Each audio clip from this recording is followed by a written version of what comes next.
না, সোণোৱালদেৱে এনেও তেখেত নিৰ্বাচিত এগৰাকী সন্মানীয় সাংসদ আছিল। তেওঁ উত্তৰ পাৰ দক্ষিণ পাৰ সেইটো দুয়োটা অঞ্চলত বিপুল ভোটত বিগত সময়ছোৱাত নিৰ্ভৰ কৰিছে। প্ৰধানমন্ত্ৰী মোদীদেৱ আমাৰ প্ৰাৰ্থী, সন্মানীয় সৰ্বানন্দ সোণোৱালদেৱ আমাৰ প্ৰাৰ্থী।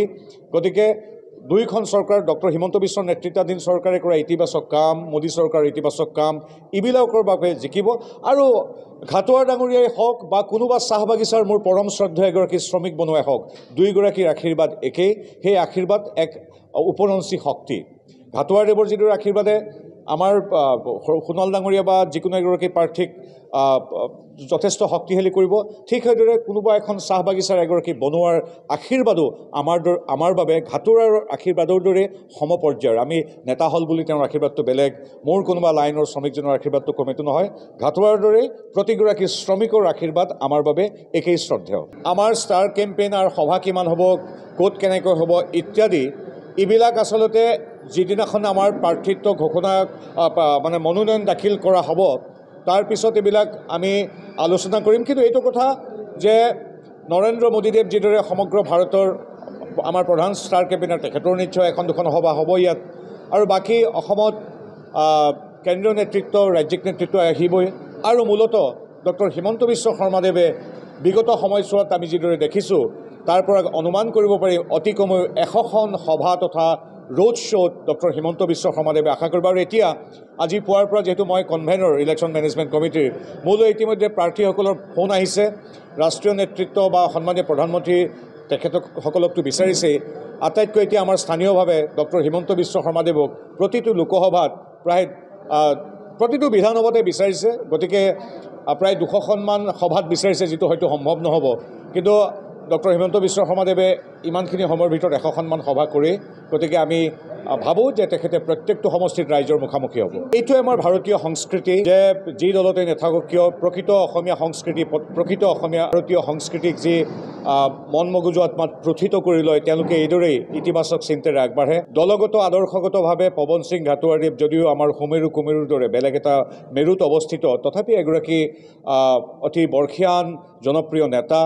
তেখেতক আমি আন কংগ্ৰেছী যিসকলক আমি যিদৰে সন্মান কৰোঁ, ঠিক সেইদৰে শ্ৰদ্ধেয় ঘাটোৱাৰ ডাঙৰীয়াকো কৰোঁ। আৰু বহু অভিজ্ঞতালব্ধ ব্যক্তি, অতি অমায়িক ভদ্ৰলোক মানুহ। তেখেতৰ ইমান বছৰৰ যি অভিজ্ঞতা, 4-5টা দশকৰ অভিজ্ঞতা, সেই অভিজ্ঞতাৰেই তেখেতে অপকতে কৈছে যে হয়, সৰ্বানন্দ সোণোৱালদেৱৰ দৰে এগৰাকী জনপ্ৰিয় সাংসদ পুনৰবাৰ সংসদলৈ বিজয়ী হ'ব। তাতে মোদীদেৱৰ যি মোদীময় পৰিৱেশ সেইটোতো আছেই। গতিকে সজ কথাই কৈছে। আৰু লুৰিণজ্যোতি গগৈদেৱ, তেখেতৰ প্ৰতিও আমাৰ শুভেচ্ছা আছে। তেখেতৰ অৱশ্যে দলটোৰ গণভিত্তিক কিমান মই কোৱাটো এই মঞ্চৰ পৰা অনুচিত। লুৰিণজ্যোতি গগৈদেৱৰ প্ৰতিও আমাৰ শুভেচ্ছা আছে। কিন্তু সকলোৱে জানে যে 855জন শ্বহীদক গুলীয়াই হত্যা কৰা কংগ্ৰেছ দলৰ প্ৰাৰ্থী হৈ, যদিও চিম্বল তেওঁৰ জাহাজ, মূলতঃ তেওঁ কংগ্ৰেছ প্ৰাৰ্থী। গতিকে জাতীয়তাবাদী লোকসকলেও তেখেতক ভোট নিদিয়ে, নিজৰ দলৰ মানুহে ভোট নিদিয়ে। তেখেতে নিজৰ এই ৰাজনৈতিক পৰিক্ৰমাৰ বাবে কিমান লোকক ৰাজপথত লৈ সিদিনা আগুৱাই দিছিল, কোনোবাই প্ৰাণ আহুতি দিছে, কোনোবাই আঘাতপ্ৰাপ্ত হৈছে। গতিকে ইমান মানুহৰ এনেকুৱা নেতিবাচক ক্ষেত্ৰৰ পৰা সৃষ্ট ৰাজনৈতিক চিন্তাৰ কেতিয়াও আচলতে সফল নহয়, কৰুণ পৰিসমাপ্তি ঘটে। তথাপিও আমাৰ নিজৰে মানুহ, নিজৰ অসমীয়াৰ সন্তান লুৰিণজ্যোতি গগৈদেৱলৈ আমাৰ শুভেচ্ছা আছে। কিন্তু উপায় নাই, কৰ্মা বুলি কথা এটা আছে। নিজে জয় অসম বুলি এটা দশক চিঞৰি এতিয়া সেই জয় অসমৰ বিৰুদ্ধে 855জন লোকক গুলীওৱা সেই কংগ্ৰেছ দলৰ প্ৰাৰ্থী হৈ আজি যিটো তেওঁ উঠিছে, তাত কংগ্ৰেছেও ভোট নিদিয়ে, তেওঁলোকৰ দলৰ মানুহে ভোট নিদিয়ে। কংগ্ৰেছে কিয় দিব? নিজৰ ইতিমধ্যেতো বহুকেইগৰাকী তাৰ কংগ্ৰেছ নেতাই আনুষ্ঠানিকভাৱে ঘোষণা কৰিছে যে ক'ৰ পৰা আহিল তেওঁ, এই চিম্বলটো কোনো চিনিয়ে নাপায়। গতিকে পাতিবলগীয়া কথা নাই। সকলোৰে গণতান্ত্ৰিক অধিকাৰ আছে, গগৈদেৱৰো আছে। তেখেত উঠক, তেখেতৰ প্ৰতি শুভেচ্ছা আছে। কিন্তু কৰ্মা বুলি কথা এটা আছে। তেওঁ যিদৰে নিজকে অসমৰ অভিভাৱক স্বৰূপে, অভিভাৱকৰ দৰে ভাও দি কি কাম কৰিছিল আপোনালোকে গুগল কৰিলে দেখিবই। তাৰ উত্তৰ এতিয়া অসমবাসীয়ে দিব।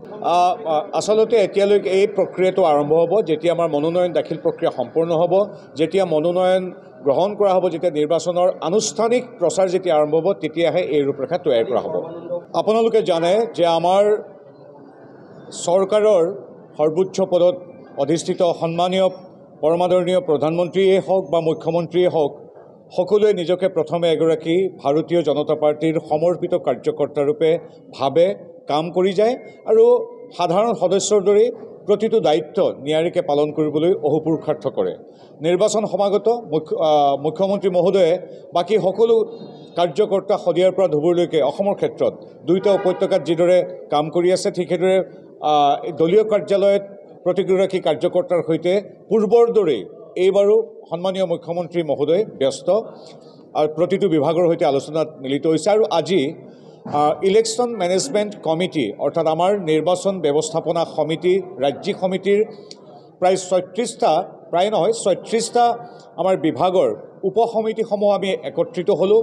আমাক সন্মানীয় মুখ্যমন্ত্ৰী ডক্টৰ হিমন্ত বিশ্ব শৰ্মাদেৱে মাৰ্গদৰ্শন কৰিলে। প্ৰাণিধানযোগ্য যে আমাৰ ৰাজ্যিকত যিদৰে মূল ৰাজ্যিক নিৰ্বাচন ব্যৱস্থাপনা সমিতি আছে 36টা উইং বা বিভাগৰ সৈতে, প্ৰতিটো লোকসভা আৰু প্ৰতিটো বিধানসভাতেই তদ্ৰুপ 36খন উপসমিতিসহ আমাৰ নিৰ্বাচন সমিতি আছে।